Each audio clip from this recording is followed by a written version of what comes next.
দর্শকরাও দেখতে পাচ্ছেন এইভাবেই একের পর এক পুজো কমিটি এগিয়ে যাচ্ছে সেই রেড রোডের মূল মঞ্চের দিকে, যেখানে গিয়ে তারা পারফর্ম করবেন। তাদের শিল্পীরা, প্রত্যেক পুজো কমিটিরই নিজস্ব শিল্পী রয়েছে, তারা পারফর্ম করবেন এবং তারপরেই একেবারে রাজভবনের সামনে দিয়ে এই শোভাযাত্রা চলে যাবে এবং গিয়ে তারপর প্রতিমা নিরঞ্জন হবে। দমদম পার্ক ভারত চক্র এগিয়ে আসছে, দেখতেই পাচ্ছেন।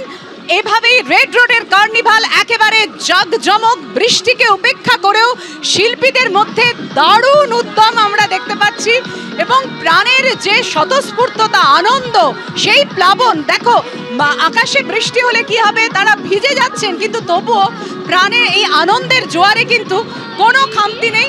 সেই ছবি দর্শকদের সামনে তুলে ধরছি। দমদম পার্ক ভারত চক্রর প্রতিমা এই মুহূর্তে আপনারা দেখতে পাচ্ছেন। মুখ্যমন্ত্রী উপস্থিত রয়েছেন মূল মঞ্চে এবং সেখানে রয়েছেন আরো অনেক অতিথিরা, অভ্যাগতরা, বিদেশ থেকে যারা এসছেন।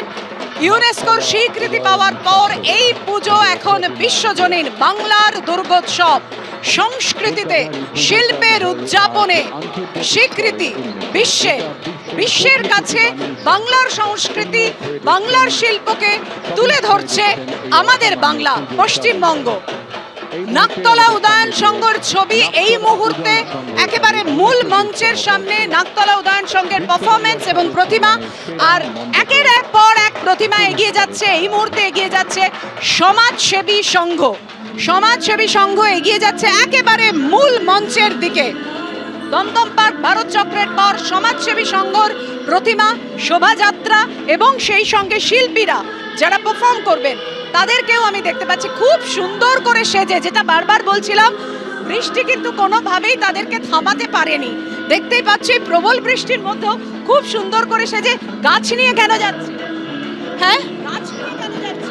সিএম কে দেব, সিএম ভালোবাসে, অর্থাৎ গাছ উপহার দেবেন তারা একেবারে মুখ্যমন্ত্রীর হাতে, তাই নিয়ে তারা এগিয়ে যাচ্ছেন। এভাবে একের পর এক শিল্পী পারফরমেন্সের জন্য মূল মঞ্চের দিকে এগিয়ে যাচ্ছেন সমাজসেবী সংঘের প্রতিমা। 1946 থেকে 1946-এর পথের পাঁচালী, একেবারে কড়া নিরাপত্তা ব্যবস্থা। যদি আমি নিরাপত্তার ছবিটা তুলে ধরি তাহলে কড়া নিরাপত্তা ব্যবস্থা, পুলিশে জয়লাভ এবং তার সঙ্গে বৃষ্টি। কিন্তু থোড়াই কি আর এই বৃষ্টির মধ্যে সমস্ত কিছুকে উপেক্ষা করেই কিন্তু একের পর এক প্রতিমা এইখান দিয়ে এগিয়ে চলেছে রেড রোডে।